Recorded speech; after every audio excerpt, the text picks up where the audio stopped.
Halo teman-teman, kenalin nama saya Linda Amalia Sari dari Program Studi Ilmu Politik Universitas Hasanuddin. Di video kali ini, saya akan membahas seputar lobby politik.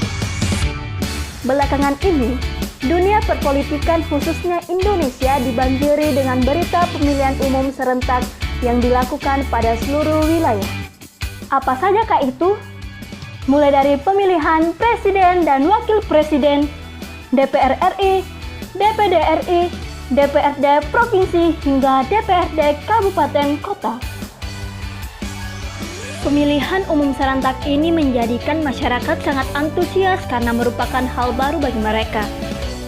Nah, pemilihan umum yang sangat gencar dilakoni masyarakat yakni pemilihan calon presiden dan wakil presiden. Mengapa?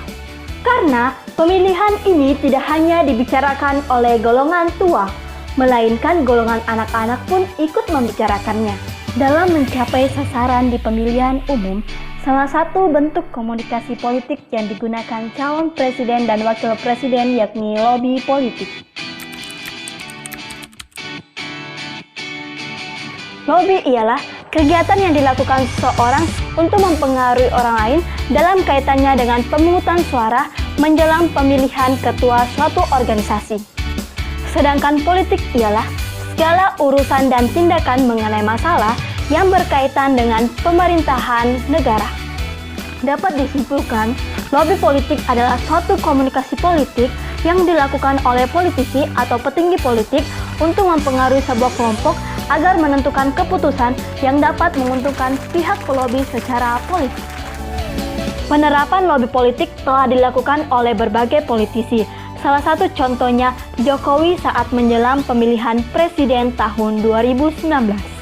Diawali menjabat sebagai wali kota Solo tahun 2005 dan menjabat sebagai gubernur DKI Jakarta tahun 2012 membuat popularitas Joko Widodo melejit berkat rekam jejak pendekatannya yang membumi dan pragmatis.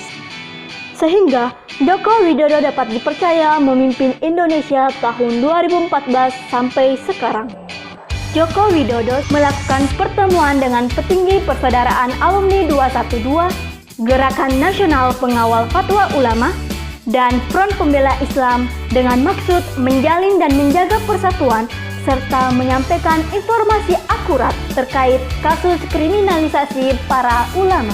Tetapi, di balik pertemuan ini, hal yang dilakukan Joko Widodo dapat dikatakan serta dapat dikaitkan dengan konteks politik yakni lobby politik.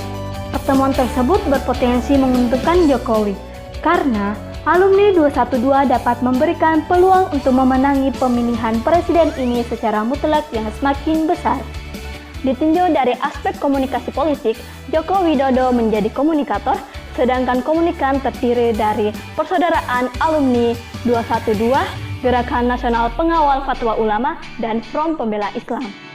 Adapun tujuan lobby politiknya adalah untuk mendapatkan suatu dukungan serta memudahkan langkahnya dalam rangka pemilihan presiden 2019.